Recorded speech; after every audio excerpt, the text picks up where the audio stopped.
નમસ્કાર, હું છું હિના અને આપ જોઈ રહ્યા છો ઇન્ડિયા ન્યૂઝ ગુજરાતના મહત્વના સમાચારની શરૂઆત કરતા પહેલા એક મોટા સમાચાર। યુએઈ પ્રેસિડેન્ટ શેખ મોહમ્મદ આજે ભારત આવશે। યુએઈના પ્રેસિડેન્ટ શેખ મોહમ્મદ આજે ભારત આવશે। છેલ્લા 10 વર્ષમાં 5મી મુલાકાત। વડાપ્રધાન નરેન્દ્ર મોદી સાથે મહત્વપૂર્ણ બેઠક યોજાશે। વેપાર, રોકાણ, સંરક્ષણ, ઉર્જા અને વૈશ્વિક મુદ્દાઓ પર ચર્ચા થશે। મિડલ ઈસ્ટ અને વ્યૂહાત્મક ભાગીદારી પર ચર્ચા શક્ય। તો યુએઈ પ્રેસિડેન્ટ શેખ મોહમ્મદ આજે ભારત આવવાના છે। છેલ્લા 10 વર્ષમાં 5મી મુલાકાત છે। વડાપ્રધાન નરેન્દ્ર મોદી સાથે મહત્વપૂર્ણ બેઠક યોજાશે। વેપાર, રોકાણ, સંરક્ષણ, ઉર્જા અને વૈશ્વિક મુદ્દાઓ પર ચર્ચા થશે।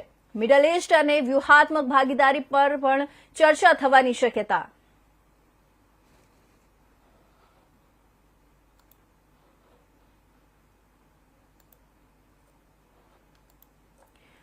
તો ટીમ ગુજરાતનું પ્રતિનિધિ મંડળ